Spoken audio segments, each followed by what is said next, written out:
2012년 10월 일본의 거대 익명 커뮤니티인 2채널에 이런 스레드가 올라왔다. 다들 내 이야기 좀 들어줬으면 좋겠어. 나한테 정말 큰일이 일어날지도 몰라서 하는 말이야. 얼마 전 낡은 창고를 뒤지다 핏발의 문서 한 장을 발견했어. 종이에는 오니 가면을 쓴 사람들이 고기 덩어리와 커다란 뼈를 들고 있는 기이한 그림이 그려져 있었지. 기이한 그림을 보며 온몸에 소름이 돋았지만 진짜 공포는 문서에 적힌 이름들을 보고 나니 찾아왔어. 타치바나 시일족이라고 내 성이 적혀있는 거야. 그리고 소가, 모리, 사가와 가토 같은 성씨들도 있었지. 그때는 그냥 오래된 종이에 쓰인 이름이겠거니 하고 대수롭지 않게 생각했었어. 그런데 그 옆에 놓여있던 흑백 사진을 보고 진짜 얼어붙었어. 개걸스럽게 고기를 뜯어먹는 한 남자와 그 옆에 아무렇게나 놓인 오니 가면. 사진 쏜 남자가 아무리 봐도 우리 할아버지 다치바나 요시오였거든. 그때부터 했을 거야. 내 삶이 완전히 뒤틀리기 시작한 거. 치치지마 사건. 치치지마는 일본 본토에서 남쪽으로 떨어진 오가사와라 제도의 섬이었다. 1944년 말 미군 폭격기 조종사들이 이곳에서 격추되어 일본군 포로로 붙잡혔다. 당시 섬의 일본군 사령관이었던 다치바나 요시오 중자는 이들 포로를 직결 처형한 뒤 그 인육을 먹는 만행을 저질렀다. 술안주가 된 인형. 가장 충격적인 부분은 이 식인 행위가 기아 때문에 일어난 것이 아니었다는 점이다. 당시 치치지마의 식량 배근량은 줄었지만 본토보다는 상황이 훨씬 나았다. 군사법정 기록에 따르면 다치바나 중장과 마토바 소자 등은 처형된 미군 조종사의 간과 허벅지살을 잘라내어 술안주로 삼았다. 공식 재판과 증언. 전쟁이 끝난 후 이 사건은 괌에서 열린 전쟁 범죄 재판에서 세상에 드러났다. 미군 조종사였던 조지 H.W. 부시 전 미국 대통령도 이 사건의 증인이었다. 그는 같은 비행대 소속 조종사들이 모두 살해당하는 것을 목격하고 가까스로 구출된 생존자였다. 이 재판에서 마토바 소자는 자신의 보고서를 통해 구체적인 식인 행위를 기록하였고 다치바나 요시오는 이 만행을 지시한 혐의로 사형을 선고받았다. 나는 할아버지에 대해 미친 듯이 파고들었어. 인터넷 기록, 오래된 신문 기사, 그리고 믿을 수 없는 진실을 마주했지. 내 할아버지는 태평양 전쟁 당시 포로들을 먹어치운 식인 전범이었던 거야. 고문서 속 그림은 단순한 상징이 아니라 할아버지와 그 동료들이 벌인 끔찍한 식인 축제에 대한 기록이었어. 더욱 끔찍한 것은 문서에 함께 쓰인 다른 이름들이었지. 이 모든 게 단순한 우연일 리 없었어. 나는 이 이름들이 수백 년에 걸친 끔찍한 역사의 시작일지도 모른다는 생각에 몸이 굳어버렸지. 모리시 일족은 할아버지와 함께 식인 행위를 했던 인물과 사가요와 씨 일족은 현대까지 이어진 희대의 식인살인마와 관련이 있었어. 사가와 이스이는 1981년 프랑스 파리에서 발생한 충격적인 살인 및 식인 사건의 범인이다. 이 사건은 당시 전 세계를 경악하게 만들었다.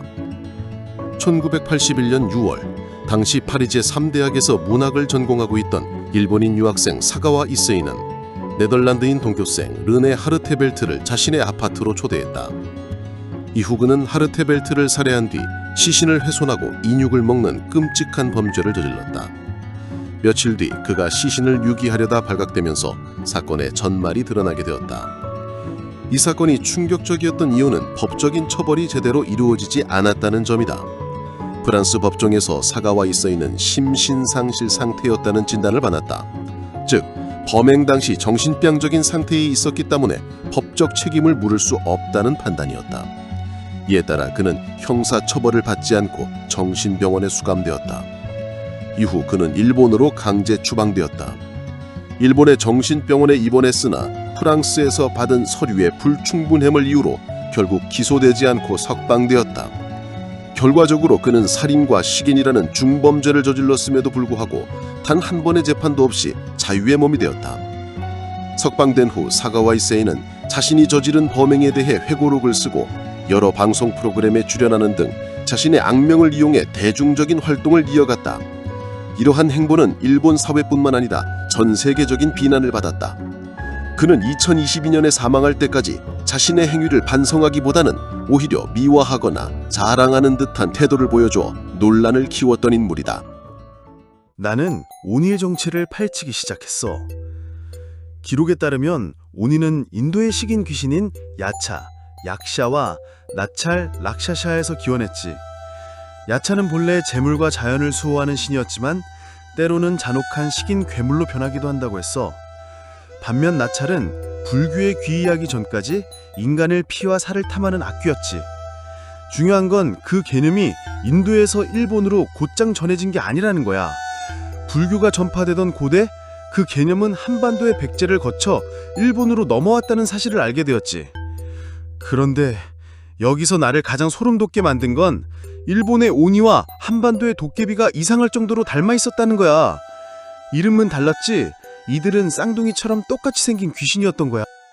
도깨비는 한국의 설화와 민담에 자주 등장하는 신비로운 존재다.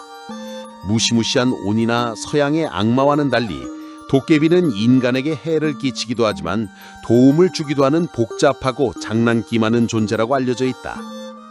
도깨비는 그 모습이 매우 다양하게 묘사되지만 대체로 기괴하고 익살스러운 모습을 하고 있다. 빨갛거나 파란 얼굴, 뿔 하나, 그리고 험상궂은 표정이 대표적이다. 하지만 때로는 인간과 비슷한 모습으로 나타나기도 한다. 도깨비에게는 없어서는 안 될 도구가 있다. 바로 도깨비 방망이와 도깨비 감투다. 도깨비 방망이는 금은 보화를 뚝딱 만들어내는 신비한 힘을 가졌고 도깨비 감투는 쓰면 자신의 몸을 감출 수 있게 한다. 도깨비는 선과 악을 구분하기 어려운 존재다. 장난을 좋아하고 씨름이나 술 마시기를 즐기는 다소 인간적인 면모를 가지고 있다. 사람에게 장난을 쳐서 곤경에 빠뜨리기도 하지만 자신에게 잘해주는 사람에게는 복을 가져다 주기도 한다. 어떻게 대하느냐에 따라 도깨비가 행하는 일이 달라진다. 반면 일본의 오니는 그 모습만 도깨비와 유사할 뿐 성격이 완전히 다르다. 일본의 오니는 재앙을 가져오는 악귀로 인식된다. 오니는 도깨비와 달리 사람을 잡아먹고 재앙을 가져오는 명확하게 악한 존재로 인식된다. 오니는 사람의 영혼이 원한을 품고 변한 경우 혹은 지옥에서 온 존재로 여겨진다. 도깨비처럼 물건에서 태어나질 않는다. 오니는 인간에게 해를 끼치는 악귀다. 질병이나 재앙을 일으키고 힘없는 사람들을 괴롭히는 존재로 인식된다. 쇠붙이가 박힌 무시무시한 곤봉인 가나보, 금봉을 들고 다니는데 이것은 곧 재앙과 파괴를 상징한다. 금은 부화를 만들어내는 도깨비 방망이와는 완전히 상반된 부분이 아닐 수 없다. 하지만 한 가지 의문이 남았지. 선과 악이 모호했던 도깨비는 왜 그토록 악독한 오니로 변해버린 것일까? 나는 그 질문에 대한 힌트를 백제 성왕의 기록에서 찾아낼 수 있었어. 내 확신은 곧 끔찍한 진실로 바뀌었지. 백제 성왕 시대는 쇠락했던 백제가 다시 중흥을 이루고 찬란한 문화를 꽃피웠던 시기였다. 성왕은 수도를 웅진에서 사비로 옮기고 국호를 남부여로 바꾸었다. 이로써 쇠퇴했던 백제의 국력을 회복시키고 강력한 중앙 집권 체제를 확립하려 했다.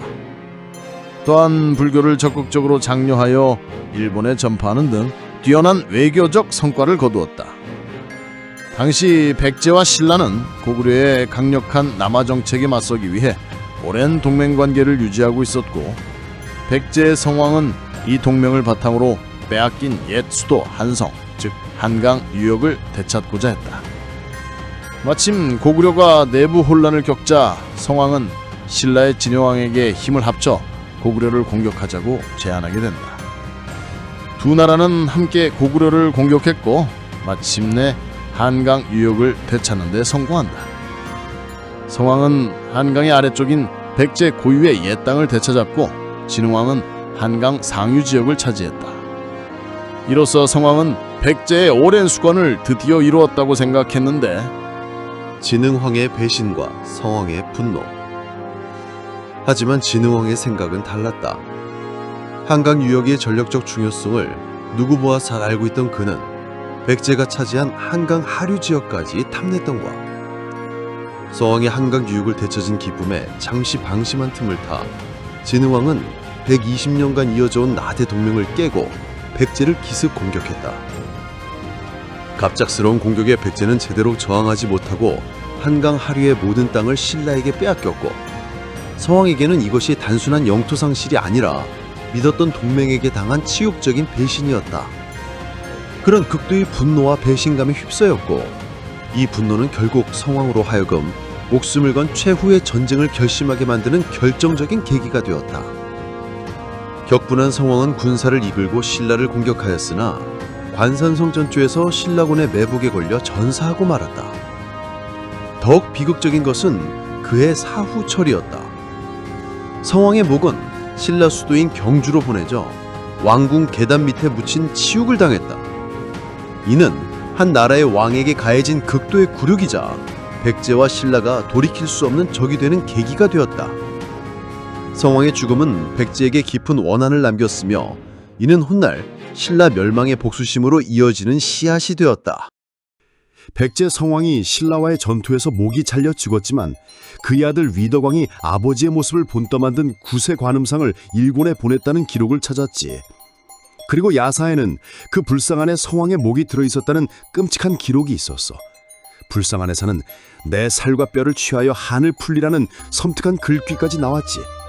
나는 그때서야 처음 발견했던 문서의 이름 소가시 일족에 대해 다시 파고들었어. 그리고 믿을 수 없는 기록을 찾았지. 일본에서 엄청난 세력을 행사하던 명문 귀족이었던 그들이 남긴 고유한 기록에는 바로 그 구세 관음상과 성왕의 머리에 관한 끔찍한 진실이 담겨 있었던 거야. 야사에 의하면 소가시 일족의 여인은 성왕의 뼈와 살을 취하여 그 한을 담은 채 쇼토쿠 태자를 낳았다는 거야. 쇼토쿠 태자는 서기 574년에 태어났다. 그의 본명은 우마야도 황자였다. 어머니가 마국간 앞에서 그를 낳았다는 전설 때문에 이런 이름이 붙었다고 한다. 당시 일본은 소가시 쪽이 막강한 권력을 쥐고 있었다. 쇼토쿠 태자의 고모이자 일본 최초의 여제인 스이코 천황이 즉위하자 그녀는 태자에게 섭정의 자리를 맡겼다. 태자는 섭정으로 있는 동안 일본을 고대 국가로 발전시키는 데 중요한 역할을 하였다.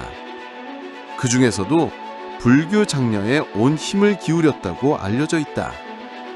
태자는 불교를 일본의 국교로 장려하고 백제에서 건너온 스님들에게 가르침을 받아 학문과 교리를 깊이 연구하였다. 그는 일본 최초의 사찰인 호료지를 창건하였고, 이때를 시작으로 불교는 일본 사회 전반에 퍼져나갔다. 오니는 단순한 악귀가 아니라 성왕의 한과 육신을 이어받은 존재였지. 그리고 야사에는 쇼토쿠 태자는 어린 시절 아주 난폭하고 기이한 성격이었다고 해. 하지만 백제에서 온 해충스님을 스승으로 모신 후 총명한 청년으로 거듭났다고 해. 나는 이 모든 퍼즐이 맞춰지는 것 같았지. 만약 쇼토쿠 태자가 성왕의 피를 이은 첫 번째 오니였다면 난폭했던 어린 시절은 그 피가 끓어오르는 순간이었을 거야. 그리고 해총스님은 백제의 굴법의 힘으로 그 난폭한 오니의 피를 봉인했던 게 아닐까. 이제의 모든 끔찍한 일이 타치바나, 모리, 사가와 같은 다른 오니일족과 어떻게 연결되는지 알아낼 차례였어. 그런데 이렇게 일본 전반에 막대한 영향력을 끼친 오니 일족이 어떻게 자신들의 정체를 완벽하게 숨길 수 있었을까? 뭔가 이들을 억제하는 비밀 세력이 있었을 거야. 나는 이 의문을 가지고 계속해서 자료를 뒤졌지. 나는 해총 스님이 쇼토쿠 태자를 묵힐하면서도 그 피 속에 잠재된 저주의 위험성을 간파했다는 사실을 알게 됐어. 스님은 자신의 스승이었던 쇼토쿠 태자의 폭주를 막기 위해 백제의 불법을 사용했지만 이 저주가 대를 이어 계속될 것을 우려했지. 그래서 스님은 소가시 일족이 세운 절 호코사에 머물며 이 저주에 대한 연구를 했고, 마침내 오니의 피를 억누를 수 있는 비밀 결사 식도회를 직접 조직했어. 식도회는 오니 일족에게 나타나는 원인 불명의 병을 연구했지. 식도회는 그 병을 코츠구이병, 우리말로는 골식병, 뼈를 먹는 병이라고 명명했지. 골식병은 열에 강해 익혀모어도 파괴되지 않고 발병하면 치사율이 100%에 달하지만 잠복기가 수십 년이나 되는 끔찍한 병이었어. 놀랍게도 그 병은 현지에 와서 쿠루병이라는 이름으로 불리고 있었어. 쿠루병. 1950년대 파푸아 뉴기니 고산지대에 살던 포어족은 원인을 알 수 없는 기이한 병으로 고통받았다. 이 병에 걸린 사람들은 몸을 심하게 떨고 결국에는 걷지도 못하게 되었다. 하지만 이 병을 가장 기이하게 만든 증상은 바로 시도 때도 없이 웃음을 터뜨리는 것이었다. 부중민들은 이 병을 웃음병이라고 불렀다. 이 병의 정체를 파헤치기 위해 처음으로 현장에 들어간 이는 호주 출신의 의사 빈센트 지가스였다. 그는 크루병을 처음으로 의학기에 보고하였고 이 기이한 병에 대한 연구를 시작했다. 이후 미국의 바이러스 학자 데니얼 갈턴 가이두색이 지가스와 함께 연구에 합류하였다. 가이두색은 이 병이 바이러스 때문일 것이라고 짐작하고 연구에 매진했으나 기존의 바이러스로는 감염 경로를 설명할 수 없었다.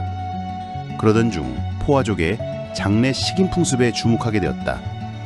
죽은 이의 영혼을 기리기 위해 시신, 특히 뇌를 먹는 풍습이 있었는데 가이두색은 이것이 병의 원인일 것이라고 생각했다. 그는 쿠르병으로 죽은 사람의 뇌조직을 침팬지에게 주입하는 실험을 진행했다.